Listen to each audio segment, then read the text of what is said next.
جدید بینکنگ۔ مگر سود کی شناعتوں کا مضمون ابھی ختم نہیں ہوا ہے۔ اس کی اپنی ذاتی برائیوں کو اس تنظیم نے کئی گنا زیادہ بڑھا دیا ہے، جو زمانہ حال میں مہاجنی و ساہوکاری کے پرانے طریقوں کی جگہ جدید بینکنگ کی شکل اختیار کر گئی۔ اس تنظیم نے قدیم صراف کی گدی پر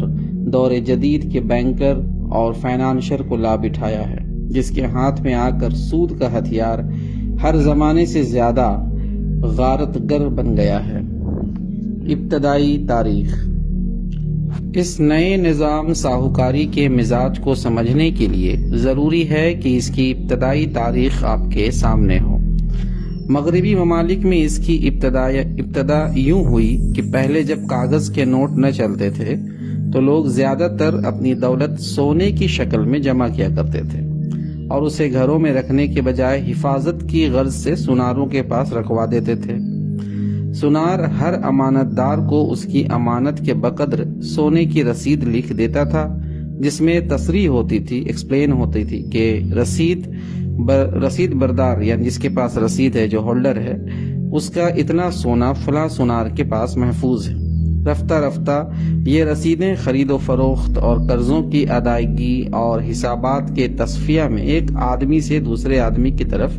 منتقل ہونے لگے، ٹرانسفر ہونے لگے۔ لوگوں کے لیے یہ بات زیادہ آسان تھی کہ سونے کی رسید ایک دوسرے کو دے دیں بنسبت اس کے کہ ہر لین دین کے موقع پر سونا سنار کے ہاتھ سے نکلوایا جائے اور اس کے ذریعے سے کاروبار ہو۔ رسید حوالے کر دینے کے معنی گویا سونا حوالے کر دینے کے تھے، اس لیے تمام کاروباری اغراض کے لیے یہ رسیدیں اصل سونے کی قائم مقام بنتی چلی گئی، اور اس امر کی نوبت بہت ہی کم آنے لگی کہ کوئی شخص وہ سونا نکلوائے جو ایک رسید کے پیچھے سنار کے پاس محفوظ تھا۔ اس کا موقع بس انہی ضرورتوں کے وقت پیش آتا تھا جب کسی کو بجائے خود سونے ہی کی ضرورت ہوتی تھی، ورنہ ذریعہ مبادلہ کی حیثیت سے جتنے کام سونے سے چلتے تھے وہ سب ان ہلکی پھلکی رسیدوں کے ذریعے سے چل جایا کرتے تھے، جن کا کسی کے پاس ہونا اس بات کی علامت تھا کہ وہ اس قدر سونے کا مالک ہے۔ اب تجربہ سے سناروں کو معلوم ہوا کہ جو سونا ان کے پاس لوگوں کی امانتوں کا جمع ہے، اس کا بمشکل 10واں حصہ نکلوایا جاتا، باقی 9 حصے ان کی تجوریوں میں بیکار پڑے رہتے۔ انہوں نے سوچا کہ ان 9 حصوں کو استعمال کیوں نہ کیا جائے، چنانچہ انہوں نے یہ سونا لوگوں کو قرض دے کر اس پر سود وصول کرنا شروع کر دیا اور اسے اس طرح استعمال کرنے لگے گویا کہ وہ ان کی اپنی ملک ہے، اپنی سمپتی ہے، حالانکہ دراصل وہ لوگوں کی ملک تھا۔ مزید لطیفہ یہ کہ وہ اس سونے کے مالکوں سے اس کی حفاظت کا معاوضہ بھی وصول کرتے تھے اور چپکے اسی سونے کو قرض پر چلا کر اس کا سود بھی وصول کر لیتے تھے۔ پھر ان کی یہ چالاکی اور دغابازی اس حد پر بھی نہ رکی، وہ اصل سونا قرض پر دینے کے بجائے اس کی قوت پر کاغذی رسیدیں چلانے لگے، اس لیے کہ ان کی دی ہوئی رسیدیں بازار میں وہ سارے کام کر رہی تھی جو ذریعہ مبادلہ ہونے کی حیثیت سے سونا کرتا تھا، اور چونکہ انہیں تجربہ سے معلوم ہو چکا تھا کہ محفوظ سونے کا صرف 10واں حصہ ہی عموماً واپس مانگا جاتا ہے، اس لیے انہوں نے باقی 9 حصوں کی قوت پر 9 کی نہیں بلکہ 9 حصوں کی جعلی رسیدیں بنا کر زر کاغذی کی حیثیت سے چلائی اور قرض دینی شروع کر دی۔ اس معاملہ کو مثال کے ذریعے سے یوں سمجھیے کہ اگر ایک سنار کے پاس ایک شخص نے 100 روپے کا سونا جمع کرایا تھا تو سنار نے 100 روپے کے 10 رسیدیں بنائی، جن میں سے ہر ایک پر لکھا کہ اس رسید کے پیچھے 100 روپے کا سونا میرے پاس جمع ہے۔ ان 10 رسیدوں میں سے ایک جس کے پیچھے فی الواقع 100 روپے کا سونا موجود تھا، اس نے سونا جمع کرانے والے کے حوالہ کی، اور باقی 900 روپے کی 900 روپے کی 9 رسیدیں جن کے پیچھے در حقیقت کوئی سونا موجود نہیں تھا، دوسرے لوگوں کو قرض دیے اور اس پر ان سے سود وصول کرنا شروع کر دیا۔ ظاہر ہے کہ یہ ایک سخت قسم کا دھوکہ اور فریب تھا۔ اس دغابازی اور جعلسازی کے ذریعے سے ان لوگوں نے 90% جعلی روپیہ بالکل بے بنیاد کرنسی کی شکل میں بنا ڈالا اور خواہ مخواہ اس کے مالک بن بیٹھے، اور سوسائٹی کے سر پر اس کو قرض کے طور پر لاد کر اس پر 10-12% سود وصول کرنے لگے، حالانکہ نہ انہوں نے اس مال کو کمایا تھا، نہ کسی جائز طریقے سے اس کے حقوق ملکیت انہیں پہنچتے تھے، اور نہ وہ کوئی حقیقی روپیہ تھا جس کو ذریعہ تبادلہ کے طور پر بازار میں چلانا اور اس کے عوض اشیاء اور خدمات حاصل کرنا کسی اصول اخلاق و معیشت و قانون کی رو سے جائز ہو سکتا تھا۔ ایک سادہ مزاج آدمی جب ان کے اس کرتوت کی رودات سنے گا تو اس کے ذہن میں قانون تعزیرات کی وہ دفعات گھومنے لگیں گے جو دھوکے اور فریب اور جعلسازی کے جرائم سے متعلق، یعنی فراڈ والا کیس، اور وہ اس کے بعد یہ سننے کا متوقع ہوگا کہ پھر شاید ان سناروں پر مقدمہ چلایا گیا ہوگا۔ لیکن وہاں معاملہ اس کے بالکل برعکس ہوا۔ یہ سنار اس مسلسل جعلسازی سے ملک کی 90% دولت کے مالک ہو چکے تھے۔ بادشاہ اور عمرا اور وزراء سب ان کے قرض کے جال میں پھنس چکے تھے۔ خود حکومتیں لڑائیوں کے موقع پر اور اندرونی مشکلات کی عقدہ کشائی کے لیے ان سے بھاری قرض لے چکی تھی۔ اب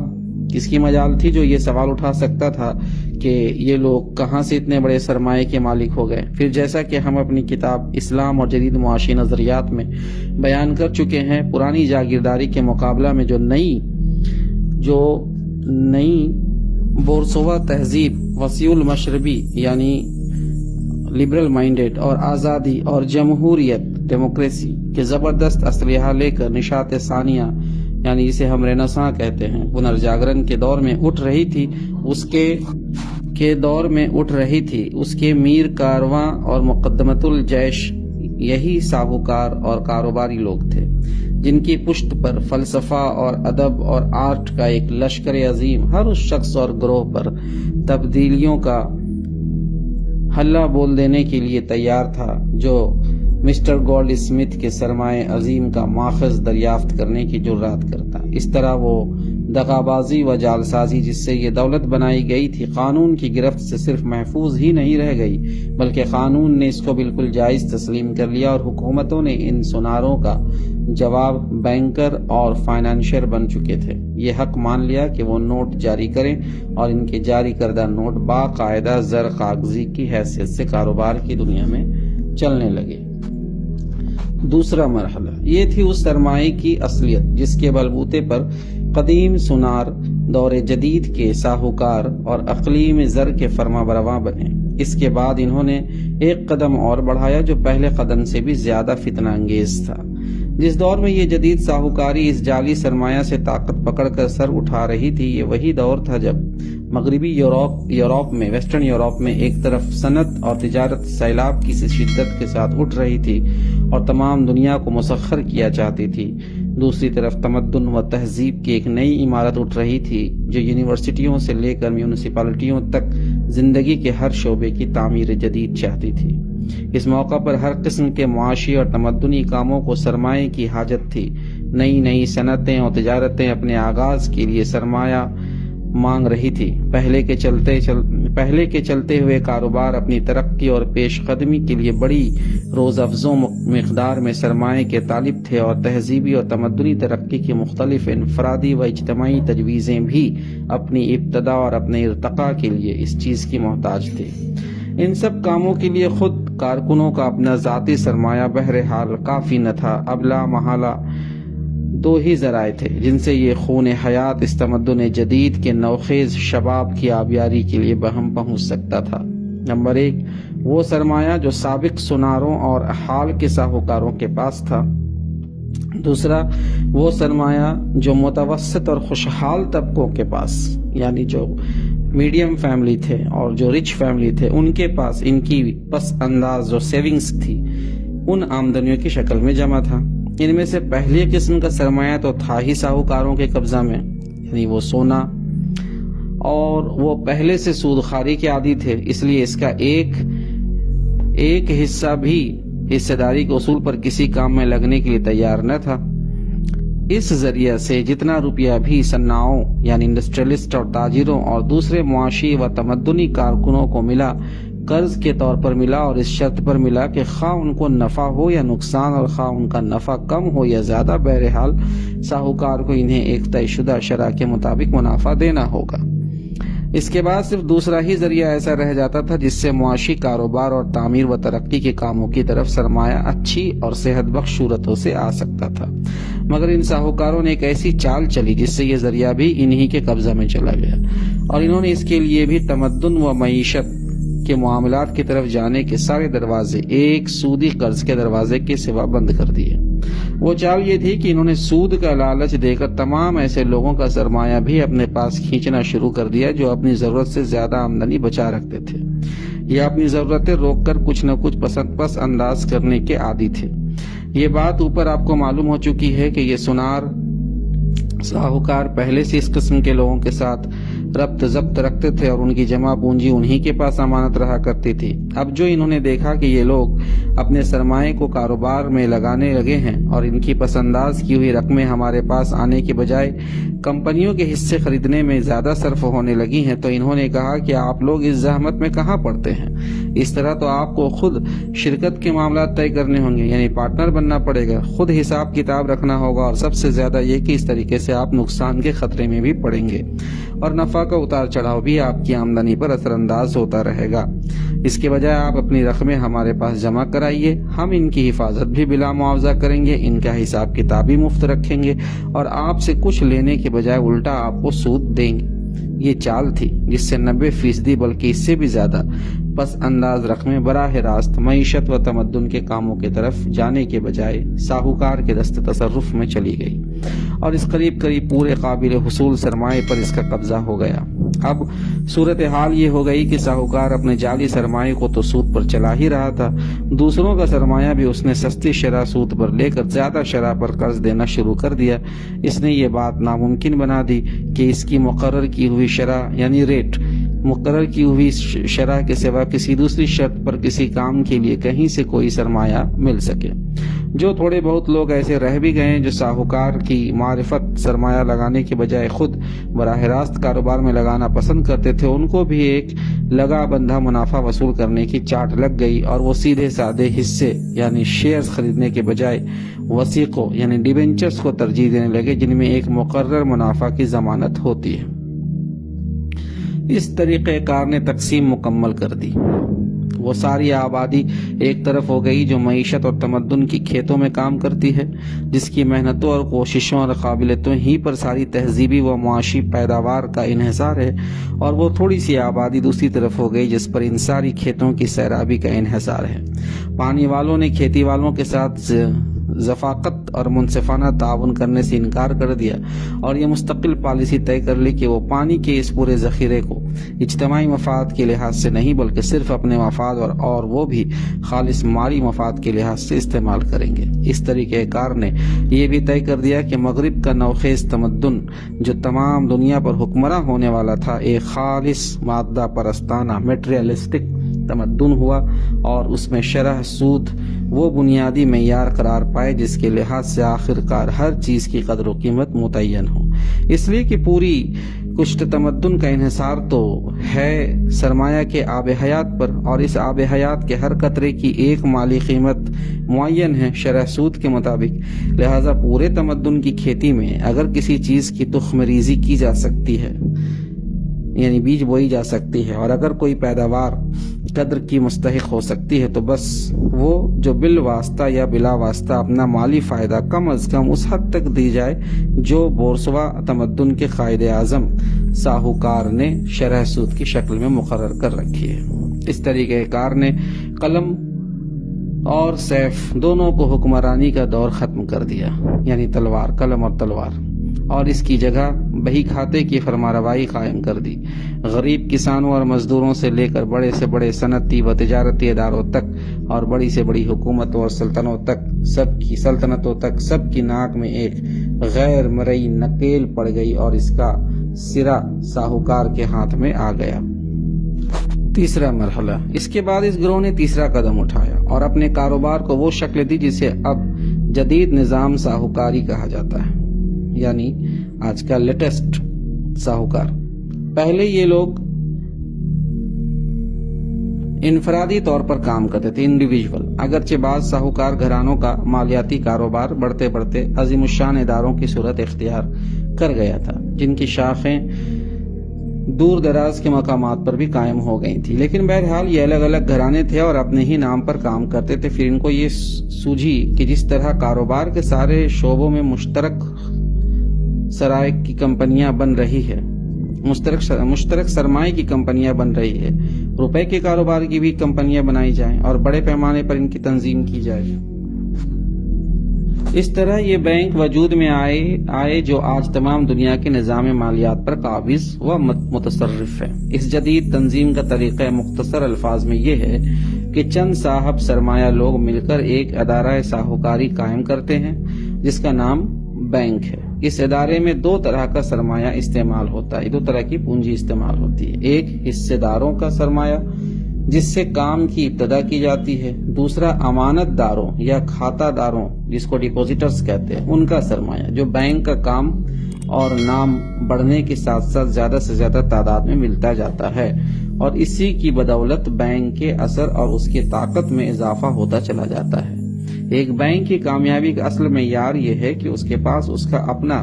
ذاتی سرمایہ جو پرسنل کیپٹل ہے، یعنی حصے داروں کا لگایا ہوا سرمایہ کم سے کم ہو اور لوگوں کی رکھوائی ہوئی رقمیں زیادہ سے زیادہ ہوں. مثال کے طور پر پنجاب نیشنل بینک کو لیجیے جو قبل تقسیم یعنی بٹوانے سے پہلے قبل تقسیم کے بڑے کامیاب بینکوں میں سے تھا. اس کا اپنا سرمایہ صرف 1 کروڑ تھا جس میں سے 80 لاکھ سے کچھ ہی زائد روپیہ حصے داروں نے عملاً ادا کیا تھا. لیکن 1945 عیسوی میں یہ بینک تقریباً 52 کروڑ روپے کا وہ سرمایہ استعمال کر رہا تھا جو امانتیں رکھوانے والوں کا فراہم کردہ تھا. مگر دلچسپ بات یہ ہے کہ بینک اپنا سارا کام تو چلاتا ہے امانت داروں کے روپے سے جن کا دیا ہوا سرمایہ بینک کے مجموعی سرمایہ ہیں. اس مجموعی سرمایہ میں 90 سے 95% بلکہ 98% تک ہوتا ہے جو رقم عام لوگوں کا ہوتا ہے. لیکن بینک کے نظم و نسق اور اس کی پالیسی میں ان کا کوئی دخل نہیں ہوتا. یہ چیز بالکل ان حصے داروں کے ہاتھ میں ہوتی ہے جو بینک کے مالک ہوتے ہیں اور جن کا سرمایہ مجموعی سرمایہ کا صرف 2, 3 یا 4-5% ہوا کرتا ہے. امانت داروں کا کام صرف یہ ہے کہ اپنا روپیہ بینک کے حوالے کر دیں اور اس سے خاص شرح کے مطابق سود لیتے رہیں. رہی یہ بات کہ بینک اس روپے کو استعمال کس طرح کرتا ہے، اس معاملہ میں وہ کچھ نہیں بول سکتے. اس کا تعلق صرف حصے داروں سے ہے. وہی منتظمین کا انتخاب کرتے ہیں، وہی پالیسی کا تعین کرتے ہیں، وہی نظم و نسق اور حساب کتاب کی نگرانی کرتے ہیں اور انہی کے منشا پر اس امر کا فیصلہ منحصر ہوتا ہے کہ سرمایہ کدھر جائے اور کدھر نہ جائے. تو انہی کے منشا پر اس امر کا فیصلہ منحصر ہوتا ہے کہ سرمایہ کدھر جائے اور کدھر نہ جائے. پھر حصے داروں میں سب یکساں نہیں ہوتے. متفرق چھوٹے چھوٹے حصے داروں کا اثر بینک کے نظام میں برائے نام ہوتا ہے. دراصل چند بڑے اور بھاری حصے دار ہی سرمایہ کی اس جھیل پر قابض ہوتے ہیں اور وہی اس پر تصرف کرتے رہتے ہیں. بینک اگرچہ بہت سے چھوٹے بڑے کام کرتا ہے جن میں سے بعض یقیناً مفید، ضروری اور جائز بھی ہیں، لیکن اس کا اصل کام سرمایہ کو سود پر چلانا ہوتا ہے. تجارتی بینک ہو یا صنعتی یا زراعتی، یعنی ایگریکلچرل بینک ہو، انڈسٹریل بینک ہو یا کامرشل بینک ہو یا کسی اور نوعیت کا، بہرحال وہ خود کوئی تجارت یا صنعت یا زراعت نہیں کرتا بلکہ کاروباری لوگوں کو سرمایہ دیتا ہے اور ان سے سود وصول کرتا ہے. اس کے منافع کا اصلی اور سب سے بڑا ذریعہ یہ ہوتا ہے کہ امانت داروں سے کم شرح سود پر سرمایہ حاصل کرے اور کاروباری لوگوں کو زیادہ شرح پر قرض دے. مناسب معلوم ہوتا ہے کہ یہاں تھوڑی سی تفصیل بینکوں کے طریقہ کار کی بھی دی جائے تاکہ لوگ ان کے کاروبار کی واقعی حیثیت اچھی طرح سمجھ لیں. بینک میں جو امانتیں رکھوائی جاتی ہیں وہ 2 بڑی قسموں پر مشتمل ہوتی ہیں. ایک فکسڈ، دوسری کرنٹ. پہلی قسم کم از کم 3 مہینے یا اس سے زیادہ مدت کے لیے بینک کے حوالے کی جاتی ہے اور دوسری قسم میں ہر وقت آدمی لیتا دیتا رہتا ہے. بینک کا قاعدہ یہ ہے کہ جتنی زیادہ مدت کے لیے کوئی رقم اس کے پاس رکھوائی جائے اسی قدر زیادہ شرح سود اس پر دیتا ہے اور جتنی مدت کم ہو جاتی ہے اسی قدر شرح بھی کم ہو جاتی ہے، یعنی ریٹ آف انٹرسٹ کم ہو جاتا ہے. بعض بینک امدت طلب یا چالو کھاتے یعنی کرنٹ اکاؤنٹ پر برائے نام کچھ سود دے دیتے ہیں، لیکن بالعموم اب اس پر سود دینے کا قاعدہ نہیں رہا ہے، بلکہ جو لوگ اپنے چالو کھاتے میں سے بہت زیادہ بار بار رقمیں نکالتے رہتے ہیں ان سے تو ان سے یا تو بینک ان کا حساب کتاب رکھنے کی اجرت وصول کرتے ہیں یا ان سے مطالبہ کرتے ہیں کہ ایک خاص تناسب کے مطابق اپنی رقم کا کچھ حصہ بینک میں مستقل طور پر رکھوا دیں تاکہ اس کے سود سے بینک کا وہ خرچ نکل آئے جو وہ ان کا حساب کتاب رکھنے پر برداشت کرتا ہے۔ بینک اپنے سرمایے کا ایک حصہ تقریباً 10 سے 25% تک نقد اپنے پاس رکھتا ہے تاکہ روزمرہ کے لین دین میں کام آ سکے۔ اس کے بعد کچھ سرمایہ بازار صرافہ یعنی منی مارکیٹ کو قرض دیا جاتا ہے۔ یہ تقریباً نقدی کی طرح ہر وقت قابل حصول اور قابل استعمال یعنی لیکوڈ رہتا ہے اور اس پر آدھا سے 1% تک سود مل جاتا ہے۔ پھر ایک حصہ ہنڈی کے کاروبار میں اور دوسرے قلیل المدت قرضوں میں صرف کیا جاتا ہے یعنی شارٹ ٹرم لون۔ ان کی واپسی بھی چونکہ جلدی ہوتی رہتی ہے، اس لیے ان پر بھی سود کم لگتا ہے، مثلاً 2 سے 4% تک یا اس سے کم و بیش۔ اس کے بعد سرمایہ کا ایک محتطب حصہ ایسی چیزوں پر لگایا جاتا ہے جن میں سرمایہ کی حفاظت کا بھی زیادہ سے زیادہ اطمینان ہوتا ہے۔ ضرورت پڑنے پر انہیں بیچ کر بھی سرمایہ واپس نکالا جا سکتا ہے اور پھر ان پر 2-4% سود بھی مل جاتا ہے، مثلاً حکومتوں کی کفالت جو گورنمنٹ سیکیورٹیز ہوتی ہے اور قابل اعتماد کمپنیوں کے حصے اور سیکہ یعنی ڈیبنچرز۔ نقدی کے بعد یہ 3 مدیں ہر بینک اپنے کاروبار میں اس لیے لازماً شامل رکھتا ہے کہ یہ اس کے تحفظ کے لیے ضروری ہے۔ اس سے بینک کی کمر مضبوط رہتی ہے اور خطرے یا ضرورت کے وقت یہ اس کے کام آ جاتی ہے۔ اس کے بعد ایک بڑی مد ان قرضوں کی ہے جو کاروباری لوگوں کو اور ذی حیثیت اصحاب کو اور اجتماعی اداروں کو دیے جاتے ہیں۔ یہ بینک کی آمدنی کا سب سے بڑا ذریعہ ہے۔ اس پر سب سے زیادہ شرح سود ملتی ہے اور ہر بینک یہ چاہتا ہے کہ اس کو اپنے سرمایہ کا زیادہ سے زیادہ حصہ اس مد پر صرف کرنے کا موقع ملے۔ عام طور پر بینک اس مد میں سے 30 سے لے کر 60% تک سرمایہ لگایا کرتا ہے اور اس میں کمی بیشی زیادہ تر ملک کے